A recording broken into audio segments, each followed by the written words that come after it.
What's up, everybody, and welcome to the Gooner channel, a channel 100% dedicated to Arsenal Football Club, who are, as we all know, by far the greatest team the world has ever seen. Now, in this video, what I thought I'd do is have a quick look. I've let the dust settle a little bit, and I thought I'd have a quick look at who might become the next Chelsea manager following, that is to say, if Frank Lampard doesn't get the job permanently, which is looking a little unlikely at the moment. But I just wanted to say, I'm not doing this from a neutral position. I really don't like Chelsea Football Club. I haven't liked them forever, since Ken Bates was in charge. But at least in those days, they were a two-bob team that no one really thought about and never really challenged for anything. I think the most they ever achieved was the Zenith Data Systems Cup. So when they had when Roman Abramovich appeared and was unveiled as the new owner, the fear was, this guy was going to come and splash cash. But I remember thinking, what are they going to do when he leaves? I had no idea he was going to stay as long as he did, and I didn't think that he would deliver 2 Champions Leagues and leagues, everything, that they would steal players from us. Chelsea have nightmarishly become, over that period of time, a team that has streaked away of Arsenal, and been in contention every year that we haven't. So there's a certain amount of jealousy, and it is with that level of envy built in that I look at them now with a huge amount of schadenfreude. So that's how it is.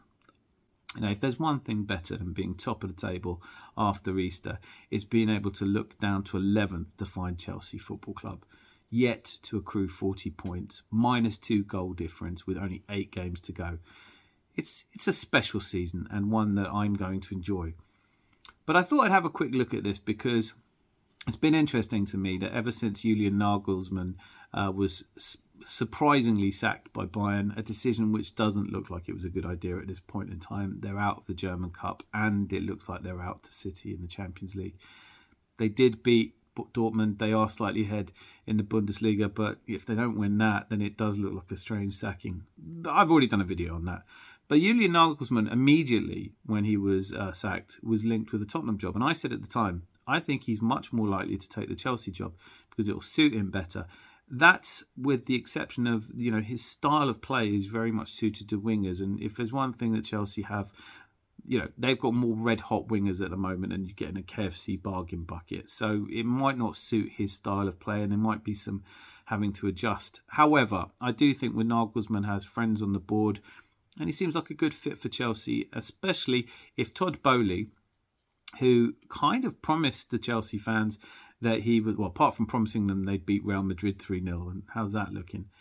He kind of promised them that the sort of boom-bust era of just churning over managers was gone, and that was the whole reason why he, having surprisingly sacked Tuchel, opted to bring in Graham Potter, who, I watch a lot of Brighton fans, as I've said before, and I really like the way that Graham Potter had got that team going. But I think, if anything, it's starting to look like De Zerbi might have taken it further than him. And, Potter seemed like a surprise to me at Chelsea. And long after it was clear to the rest of the world that it wasn't working out, Todd Boehly had decided to stick with him and then suddenly not stick with him. Look, in fairness to Todd Boehly, he comes in, he makes himself sporting director. It's a bad move. If you know nothing about European sport, let alone football, you shouldn't really be the sporting director. If you then, as one of your first actions, you sack the manager who's bought you 4 pieces of silverware in a year, and pretty significant silverware as well, you have to be sure the next guy you bring in, if you then bring in someone and it doesn't work out, you can't stick by him and then sack him anyway. They say in business the only bad decision is no decision. Well, I think comparably bad, or probably worse, is making a decision than immediately making the opposite decision. I think the final mistake, and I think this is a little bit like, those of you who've seen it, it's a film called Brewster's Millions, Richard Pryor, absolute classic, where he has a bet where he has to try and spend a huge amount of money in a month in order to get a much bigger amount of money. It's anything that really makes sense here, isn't it? Todd Boehly's on some sort of mad billionaire's bet that he can bankrupt Chelsea or ruin a club like Chelsea from the position they were in when he took over. That makes sense of this. Hardly anything else does. Because if we were surprised, and I don't think any of us were, with Graham Potter being sacked, the real jaws to the floor moment was when the interim appointment of Frank Lampard was announced. I know there were a lot of people who thought it was a joke. I did when I first saw it. And I kept my powder dry. I immediately wanted to do a reaction to it, but I couldn't wait to see what Chelsea fans made of it. And to my huge surprise, the same fans who largely wanted Frank Lampard sacked when he took Chelsea to ninth seemed to be delighted he was back to steady the ship. Now, Frank Lampard, to me, seems a strange person to try and steady a ship. When he took over at Derby, he steadied the ship from 6th to 6th. He got them to a playoff place, but they lost in the playoffs. Then he was appointed Chelsea manager, and you can understand that. There's a lot of romance. He's kind of half proven himself as capable at Derby. He comes to Chelsea when they're 3rd, and he's sacked when they're 9th. And takes Everton from 16th to 19th. And let's be honest, if he'd stayed at... First of all, if he'd have stayed at Everton just one more match, we'd be 3 points better off this season. So I'm a bit salty about that. But, I think we can all admit that if Sean Dyche hadn't taken over Everton, they would be probably already relegated. So the idea that Frank Lampard is going to steady the ship is a little bit strange to me. And his press conference when he took over was all about, look, I know I'm going into this with my eyes wide open. I know I'm not going to get offered the job full time, but he clearly thought he might have a chance of that. That chance seems to have dwindled away to nothing now. 4 games in charge. They've yet to score a goal. And look, Chelsea got nothing to play for, so I totally understand it's not a huge risk. But they did have a quarter-final tie against Real Madrid coming up, and they have spent enough money on players that you think that someone could have come in and maybe just got them through the Champions League final and won that, and that could have been the kind of thing that Chelsea have done a lot in the past. So the decision to bring in Frank Lampard for me is a strange one. And here's what we're going to do. I'm going to look at who's available right now. So this is a list of the available managers that Chelsea could have put in place immediately rather than waiting to the end of the season to do this long, exhaustive... Right, so Luis Enrique. He's left Spain. He's on this list. He's probably the number one in terms of pedigree. His Barcelona team, his attacking Barcelona team, won the treble, goes down in history as one of the best teams ever. He is very highly regarded for a reason. However, he is not necessarily the easiest to work with. And if he comes to England, he's learned English, he's up for coming, he's interviewed at Chelsea. If he's available, I think the Chelsea fans would love him. I don't think there'd be any problem with that appointment at all. So something has obviously made Todd Boehly decide not to act immediately. The other one is Nagelsmann. Julian Nagelsmann, as we know, at Bayern Munich, surprisingly sacked. Hasn't really gone the way that Bayern would have wanted it to since he left. They're out of the German Cup. Looks almost certain that they're out of the Champions League. And although they did win their Klassiker game against Dortmund, still not given that they're going to win. So this might be a really disastrous season for Bayern.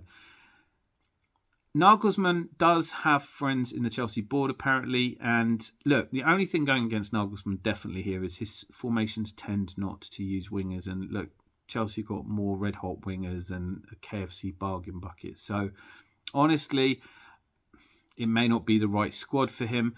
But if you're looking for a manager who can put down the foundations and build a squad harmoniously together towards success, well, that's why Bayern thought Nagelsmann was the perfect choice and why they spent so much money to get him. So he's highly regarded, young, and definitely I think he's an upgrade on Graham Potter. But if he's not an upgrade, he's definitely an upgrade on... Why they didn't just give him the job, I don't know. But then this comes down to one thing, I think. Not necessarily that I think Luis Enrique is holding out for the Real Madrid job, but it seems like the spectre of the available job at Real Madrid, now that Carlo Ancelotti is almost certainly not going to be there in the summer, might be making this appointment difficult for Chelsea. And that might point to something, because how is it possible that mega money Chelsea can't just go out and get any manager they want? Realistically, this is a Chelsea team that the resources are boundless. They've got great players in the squad. I know it's not clicking for them, but it's bound to. It's really tiring. I'm not going to be another Arsenal fan that rubs it in about Mudryk not being good. I don't know if he's good or not yet. None of us know. He might end up being the kind of player where we all laugh at, anyone who said he wasn't going to make it. But certainly you need to know who's your first team and who's playing and where they're playing. And Frank Lampard doesn't seem to know that. I think Pochettino is out of the running, in my opinion, just because of the association with Spurs. And he's not high level enough. Now, it's really interesting, isn't it? They also have Antonio Conte could come back. And there were rumours that he'd been interviewed. Now, this points to another little problem I have with Todd Boehly, which is how do you interview someone like Luis Enrique and Antonio Conte? They represent completely different ends of the footballing spectrum. And so, do you know the kind of football you want Chelsea to play? Looks like they don't really. Other surprise contenders, people talked about Mourinho. I think he'd probably want to come back and have 1/3 go at it. But the reality, I think, is that he's not an elite manager anymore. And really, if you don't...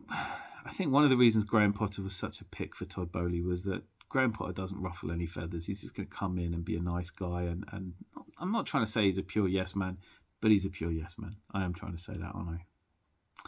Anyway, looking at the others, there are a list of managers that should be in this conversation for any team that's looking at a new long-term manager. Thomas Frank at Brentford, fantastic job he's done. He's now actually the third longest serving manager in the Premier League, which is just points to how crazy this season's been. But he's another one of those who has proven, he's kind of the opposite end of the spectrum. He's proven that he can get great results by building a team out of players who don't have superstars in that team. So is he perfectly qualified? Is he definitely the sort of person you want to come in and manage Galacticos? Well, probably not. If there is one manager who's currently out of work that you would say 100% has a track record of managing Galacticos and bring them together and can walk into that dressing room and have the kind of impact that they were hoping Frank Lampard would have, is Zinedine Zidane. But everyone who knows him, including Manu Petit, who came out and said this, said he's absolutely ruled out managing in England because he doesn't speak English. And his whole style of coaching is to get on with the players and know the players really well. So not ruling that out completely, but certainly everyone who knows him is ruling it out. And it doesn't even look like he's asked for an interview or been asked for an interview. Pochettino, as I said, Marcelo Bielsa is available. I don't know why he's not more fancied, but I don't know if he brings that youthful enthusiasm to rebuild a squad. Should probably be thought about. Patrick Vieira, I don't think he's the right man for Todd Boehly. I don't think the fans would take to him, and I think he was sacked too soon by Crystal Palace. But it's really hard to feel that way when you see Roy Hodgson take over and they score 5 away to Leeds. Now, it might be that Vieira would have done that as well, but I think if this is a mega money move now, you probably cannot make another mistake. Patrick Vieira probably hasn't done enough. Hasenhüttl probably hasn't done enough. Brendan Rodgers is definitely not going to appeal to the Chelsea faithful. And Rafa Benitez, well, for lots and lots of reasons, but Rafa Benitez is out of the running for the Chelsea manager role. So it really comes down to, I think, Luis Enrique and Julian Nagelsmann. Of those two, why is it that Nagelsmann or Luis Enrique can't just be appointed? I think, this is my hunch, this is what I'm going with, I think Julian Nagelsmann is their preferred choice. He wants to see if he gets the Real Madrid job. If he does get the Real Madrid job, he's not going to want the Chelsea job. If he doesn't, he probably will, and so we might see him appointed in summer. Luis Enrique, I think they just came down to a clash of personalities between Luis Enrique and Todd Boehly, and Todd knows that Luis Enrique is going to be a whole different kettle of fish to try and, I don't know if manage is the right word, but all of this is wonderful. All of this is suggestive of one thing, which is that there is so much more to being an elite football club than just having enough money to buy anyone you want. The January transfer window where they gazumped us for Mudryk, which is why everyone is so gleeful about the fact that he appears to be a flop, even though it's way too soon to tell. The kind of money they've spent, the players they've brought in, the fact it's not really working for João Felix. Although, you know what, this whole conversation is slightly different if João Felix had scored his first attempt at Real Madrid and they'd come away from that with a draw or a win. They didn't, they haven't. And look, all the Chelsea fans are right behind Frank Lampard. I totally get it. I'd have been the same if Patrick Vieira got the Arsenal job. You just want the romance of that to happen so much. But Frank Lampard, in charge to the end of the season, what's the worst that can happen? Well, you're not going to get relegated. But what if you do finish 12th or 13th? What does this mean to the guy coming in? Does Nagelsmann really want to manage Chelsea back into the Champions League with the kind of nutty billionaire owner that just makes bad decisions all the time? Anyway, I've really enjoyed that. I'm going to do one of these about Tottenham. The only reason I haven't done a Tottenham one first, because I think I'm going to enjoy that even more, is because the reality of Tottenham is that they're not going to know, they don't get first choice here. You know, Daniel Levy is not going to have his first pick of Luis Enrique and Nagelsmann. Some of these guys, there's a great meme, wasn't there, where Nagelsmann was apparently learning English just so he could turn down the Tottenham job. I think they may end up with Brendan Rodgers. Spoiler alert for the next one. Anyway, that's enough from me. Listen, you know the drill on YouTube. Like, subscribe, blah, blah, blah, blah, blah. In the meantime, be lucky, and I'll see you soon. Lots of love.